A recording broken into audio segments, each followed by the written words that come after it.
Hey everyone, welcome. We had a very peaceful night's sleep at Southwood Conservation Area. This morning we'll start the day with a scenic drive through the Loess Hills region, make a few stops in Sioux City before heading to the ice cream capital of the world, and then we'll drive northeast all the way to the Iowa-Minnesota state line where we'll camp for the night in what turns out to be the most deserted campground we've been in so far. Leaving Smithland, Iowa, we turned onto one of the scenic byways that make up the Loess Hills region. The Loess Hills are a unique 200-mile-long geological formation that only exists two places in the world: western Iowa and north-central China. Loess refers to deep wind-deposited powdery soil that forms a dramatic terrain towering over the Missouri River Valley. There are lots of scenic byway loops, and that's what we're on. The main route of the Loess Hills Scenic Byway runs parallel to the Missouri River. The route we're on is to the northeast, and further south, closer to Omaha, is the Loess Hills State Forest. We weren't headed that far south on this trip, but we would like to take a whole week to explore that area. 20 miles to our first stop. We're getting so close to Sioux City, it feels like we're going to just come around a corner and there all of a sudden it's going to be. Well, it can be. It can be that way, yeah. In Northwest Indiana, being so close to Chicago, we're used to just city after city and layers of suburbs, but it was much different. We did drive right out of the countryside and into Sioux City.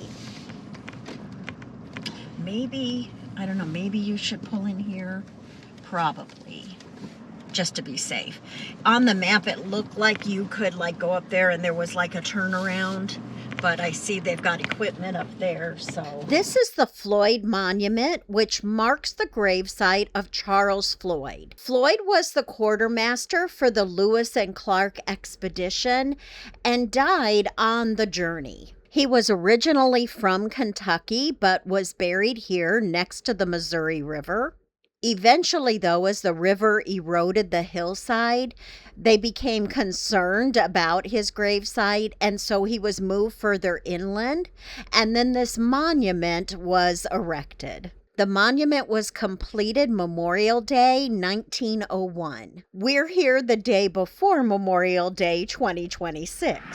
Tomorrow, 125 years ago, tomorrow, the monument was dedicated.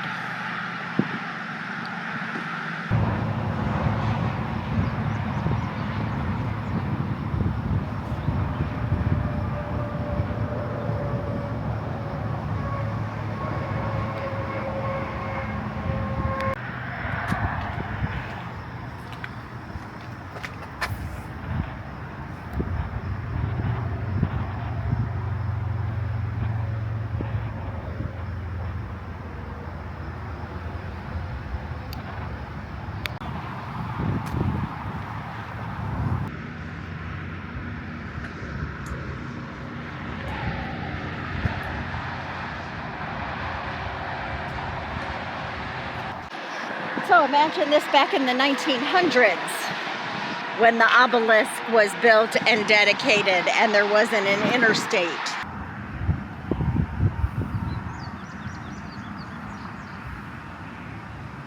Making our way north along the river, we made another stop at the Flight 232 Memorial. And then when we leave, you'll drive around the circle.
Within the same Riverside Park is the Sergeant Floyd Welcome Center and Museum and the Lewis and Clark Interpretive Center. So our first stop was the Welcome Center.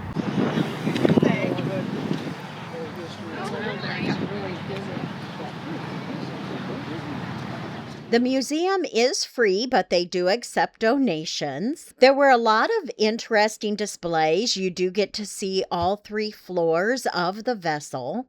They also have a tourism section with lots of pamphlets, and there is a gift shop as you enter.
We made the 5-minute walk from here over to the Lewis and Clark Interpretive Center. This is one of many interpretive centers along the Lewis and Clark Trail. Each one is different, though, focusing on their journey through the particular area.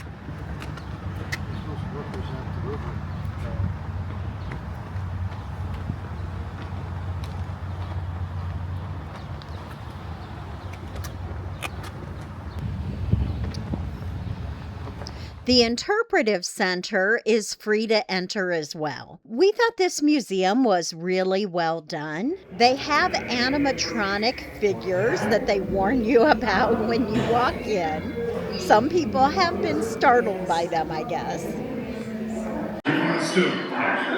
Precious little, you spend months thinking of everything you could possibly need on an expedition so important to our country. Somehow you're still unprepared for moments like this.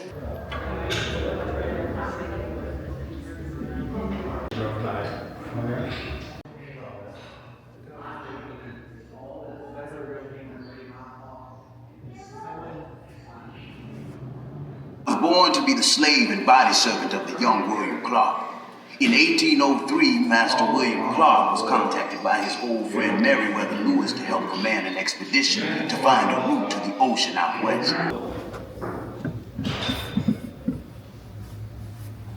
There is a small theater where you can watch a film about the expedition, and attached is the Betty Strong Encounter Center, which includes an auditorium, a small event center, and an art space, which is also free to the public.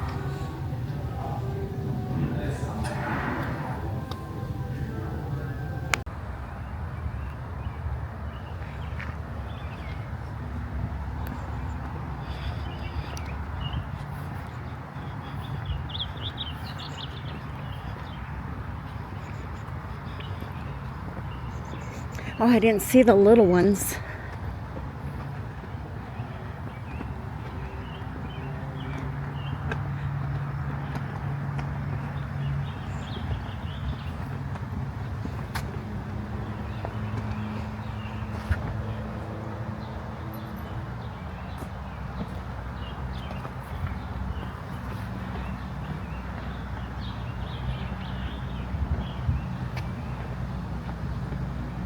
That's really cool.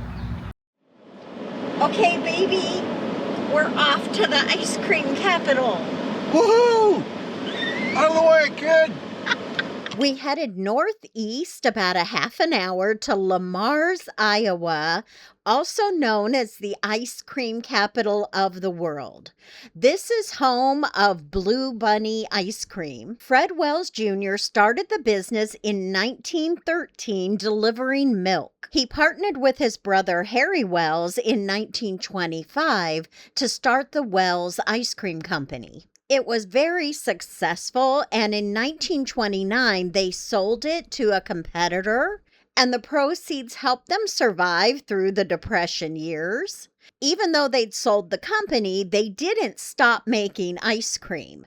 And in 1935, they had a contest to name a new company. Sioux City artist George Vandenbrink submitted Blue Bunny and his drawing of the original logo and won $25.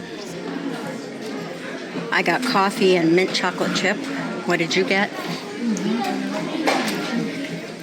Chocolate brownie extreme and peanut butter fudge. Oh, I was going to say, I knew there had to be something with peanut butter in there, huh?